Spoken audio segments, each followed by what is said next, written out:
السلام علیکم۔ آج خیر سے 3 ذی القعدہ 1443 ہجری کا دن ہے اور انگریزی کے کیلنڈر کے مطابق 2 جون 2022۔ لاسٹ میں نے جو ولاگ کیا تھا وہ 15 یا 16 مئی کا تھا، تو یہیں تقریباً 2 ہفتے کے بعد دوبارہ بہت ساری چیزیں چل رہی تھیں، خاص طور پہ اگر دفتری مصروفیات، تو چونکہ ظاہر سی بات ہے وہ فسکل ایئر جو ہے اپنے کلوزنگ کی طرف ہے، تو ان کے چیلنجز ہوتے ہیں، کلوشرز ہوتا ہے، وہ جو جاب کر رہے ہیں، جو ایک کاروبار میں بھی ہوں تو وہ بھی ان کو بہت بخوبی اندازہ ہوگا۔ اور اس دوران ملک جو ہے وہ لانگ مارچ اور دھرنوں کی اس میں تھا اور وہ پھر سمٹ گیا۔ بڑی بد نظمی اور افراتفری ہم دیکھتے رہے، سنتے رہے، سڑکوں پہ بھی رہی پورے شہر میں۔ میں کراچی میں رہتا ہوں، ظاہر سی بات ہے پھر کراچی کے حوالے سے تو مختصر ہی تھی، لیکن لاہور اور باقی اضلاع جہاں پہ عمران خان صاحب تحریک انصاف کو اپنا لانگ مارچ لے کے جانا تھا اسلام آباد، تو دیکھتے رہے، نئی نئی چیزیں دیکھنے کو ملیں۔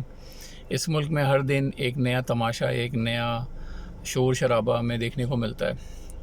اس بار نیا یہ تھا کہ عام طور پہ لوگ اور سیاسی کارکن مخالفین جو ہیں وہ سڑکیں روکتے تھے اور افراتفری ہوتی تھی، لوگوں کو پیٹتے تھے، لیکن اس بار سرکاری املاک اور سرکاری جو پوری انرجی ہے ان کو مصروف عمل میں لایا گیا اور پولیس کو بھرپور طریقے سے استعمال کیا گیا۔ یہ ایک نیا تھا جس میں پولیس روک نہیں رہی تھی بلکہ لوگوں کو مار پیٹ رہی تھی، گاڑیوں کو توڑ رہی تھی، سڑکوں کو روک رہی تھی اور گھروں میں دروازوں سے پیچھے کے راستوں سے کود رہی تھی، اور جن کا ان کو سمجھ آ رہا تھا کہ جو انفلوئنشل ہیں، جو اس کاز کو فیولنگ کر سکتے ہیں، تو ان کو روکنا بہت ضروری تھا۔ ظاہر سی بات ہے حکومت کے خلاف تھا تو حکومتی عملہ بھرپور استعمال میں لایا گیا۔ میں ظاہر سی بات ہے میں جب دیکھ رہا ہوتا ہوں، سوچ رہا ہوتا ہوں، تو میرے ذہن میں جو ایونٹ ہوتا ہے وہ جو ہو رہا ہے میں اس سے زیادہ انٹرسٹڈ ہوتا ہوں وہ کیوں ہو رہا ہے۔ تو جتنے ہمارے مسائل میں اپنے بچپن سے لے کے، ظاہر سی بات ہے اسی ملک میں پلا بڑھا اور ہوش سنبھالا ہے، تو میں آج سے 40 سال 30 25 35 سال پہلے کی بھی دیکھتا ہوں کیا ہو رہا ہوتا تھا سڑکوں پہ، لوگ کیسے، دکاندار کیا کر رہے ہوتے تھے، مارکیٹیں کیسے چل رہی ہوتی تھیں، لوگوں کا لین دین اور تعلیمی اداروں میں کیا ہو رہا تھا۔ اسکول پڑھا ہے تو اپنے ساتھ کے لوگوں کو دیکھتے تھے، باہر جب بڑے ہوئے کالج یونیورسٹی میں گئے، جاب کرنے نکلے، تو پھر کالج یونیورسٹی میں دوسرے جو طالب علم ہیں، دوست یار ہیں، ان سے واسطہ پڑا، ان سے پوچھ رہے ہوتے تھے کہ تمہارے کالج میں کیا ہوتا ہے، اسکولوں میں کیا ہوتا ہے۔ ہم نے چونکہ نجی ادارے میں اسکولوں میں پڑھا ہے، پرائیویٹ اسکولوں میں پڑھا ہے، تو سرکاری اسکولوں کا تجربہ نہیں، تو جو لوگ سرکاری پڑھ کے آتے تھے ان کے تو ہم باتیں سن رہے ہوتے تو ایسا لگتا تھا بوسنیا اور ہرزگوینیا اور چیچنیا کی کسی جگہ کی بات ہو رہی جہاں قحط زدہ لوگ ہیں، غربت ہے، پریشانی ہے۔ تو بار بار ذہن میں یہ خیال آتا تھا کہ ہمارے ملک کے خراب ہونے، پریشانیوں کی، مسائلوں کی وجہ کیا ہے۔ کسی بھی ٹاک شوز میں چلے جائیں، کسی آرٹیکل کو پڑھ لیں، کسی بڑے فلسفی تجزیہ نگار کو پڑھ لیں، وہ ایک ہی بات کہتا ہے، غربت اور جہالت۔ اب یہ بحث کہ جی غربت زیادہ ہمارے ملک کو نقصان پہنچا رہی ہے کہ جہالت، تو یہ ایسا ہی ہے کہ پہلے مرغی ہے یا پہلے انڈا، اس بحث میں لگے رہیں۔ بہت سے لوگ کہتے ہیں غربت ہے، اگر غربت ختم ہو جائے گی لوگوں میں شعور آئے گا۔ بہت سے کہتے ہیں نہیں جہالت ہے، اگر جہالت ہے تو پھر روزگار کیسے ہوگا، روزگار نہیں ہے، آمدنی نہیں ہے تو پھر غربت ہے۔ تو پھر گھوم پھر کے کہانی چلی جاتی ہے اسٹیٹ کے اوپر کہ جی حکومت کو، سرکاری اداروں کو اور گورنمنٹ کو لوگوں کے پیٹ بھرنا چاہیے، لوگوں کو فیسیلیٹیٹ کرنا چاہیے یا کمپنسیٹ کرنا چاہیے ان کے مسائل میں۔ تو اگر میں کہوں کہ غربت مسئلہ ہے تو غربت جہالت کی وجہ سے ہے، جہالت مسئلہ ہے تو جہالت تو پیدائشی ہے، بچہ پیدا ہوتا ہے تو جاہل ہوتا ہے، تو جہالت تو ڈیزائن ہے۔ ہم جب دنیا میں آتے ہیں تو جاہل ہوتے ہیں، ہمیں چیزوں کا نہیں پتہ ہوتا، ہمیں اپنے معاملات کو نہیں سمجھ میں آتا، تو پیچھے جو اصل وجہ نکل کے آئے گی وہ ہے تربیت۔ ماں باپ کی ذمہ داری ہے، ماں باپ پالتے ہیں تو ظاہر سی بات ہے سمجھاتے ہیں۔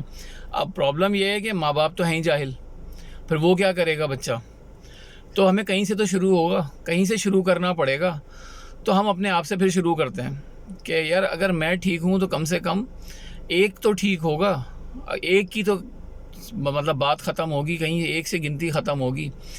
تو میں یہ سمجھتا ہوں کہ یہ کہیں پہ بھی نہیں جائیں گے ہم اگر ہم گورنمنٹ کو ڈھونڈتے رہیں گے، سوچتے رہیں گے، انتظار کرتے رہیں گے اور غربت اور جہالت میں پھنسے رہیں گے۔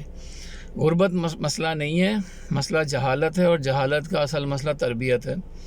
غربت جو ہے وہ بائی چوائس ہوتی ہے۔ کچھ لوگ، میں نے ایسے کئی کیس ایسے دیکھے ہیں، ریفرنسز دیکھے ہیں، جس میں ایک بچہ غریب گھرانے میں پیدا ہوتا ہے اور اس کے بعد اس کو شعور ہوتا ہے، اس کے ماں باپ کو شعور ہوتا ہے، اس کے ایک اچھے استاد اس کو مل جاتے ہیں جو اسے سوچنا سکھاتے ہیں۔ افسوس یہ ہے کہ ہمیں کوئی سوچنا نہیں سکھاتا، سوچنے پہ پابندی ہے، آپ سوچ نہیں سکتے۔ اور دوسری کسر رہ جاتی ہے شخصیت پرستی۔ اگر آپ نے کچھ سوچ لیا، کوئی سوال آپ کے ذہن میں آ گیا تو آپ پوچھ نہیں سکتے۔ سوال پوچھنے کا مطلب یہ کہ آپ نے یعنی بدتمیزی کی ہے، بد تہذیبی کی ہے۔ آپ مسجد میں سوال نہیں کر سکتے، آپ اپنے ماں باپ سے سوال نہیں کر سکتے، اپنے بڑے سے سوال نہیں کر سکتے۔ کلاس میں کچھ جگہوں پر استاد اس بات کی اجازت دیتے ہیں، لیکن ایک سوال یا دو سوال جو ان کو آتا ہے وہ زیادہ تر، میں سارے استاد کی بات نہیں کر رہا، ہر استاد ایسے نہیں ہوتے، لیکن افسوس یہ کہ ہمارے معاشرے میں استاد بھی زیادہ تر ایسے ہی ہیں کہ ان کو جو کچھ آتا ہے آپ وہ سوال کریں۔ اگر آپ نے کچھ اور سوچا، آؤٹ آف دا باکس سوچا، کچھ اور ہٹ کر سوچا، کچھ عجیب سوچ لیا، تو اس کا مطلب ہے آپ نے گناہ کر دیا ہے، غلط کیا ہے، بد تہذیبی اور بدتمیزی کی ہے۔ اس کے لیے پھر سوچنے کو بھرپور طریقے سے منع کیا جاتا ہے اور کانوں کو ہاتھ لگا کے کہا جاتا ہے معافی مانگو کہ تم گمراہ ہو گئے ہو، تمہارا ایمان ختم ہو گیا ہے، تم یا انسان نہیں ہو یا مسلمان نہیں ہو۔ تو ہمیں سوچنا ہوگا، ہمیں آزادی دینی ہوگی، ہمیں ماننا ہوگا، جو ہمیں نہیں آتا ہم اس پہ معذرت کر لیں کہ بھائی ہم نہیں جانتے، ہم اس پہ غور کریں گے، تمہیں بتائیں گے۔ ہمارے استاد، ہمارے عالم جو ہیں، ان کا بہت بڑا رول ہے تربیت میں۔ تربیت ہوگی تو سوال اٹھیں گے تو جواب ملیں گے تو چیزیں حل ہوں گی۔ میرے خیال میں ایسا ہی ہے۔ اپنا بہت خیال رکھیے، مجھے دعاؤں میں یاد رکھیں اور اپنی عقل، شعور اور ذہن کو استعمال کریں، جو کہ ہر انسان کوشش کرتا ہے، میں بھی کوشش کر رہا ہوں۔ انشاءاللہ پھر بات ہوتی ہے۔ جزاک اللہ، اللہ حافظ۔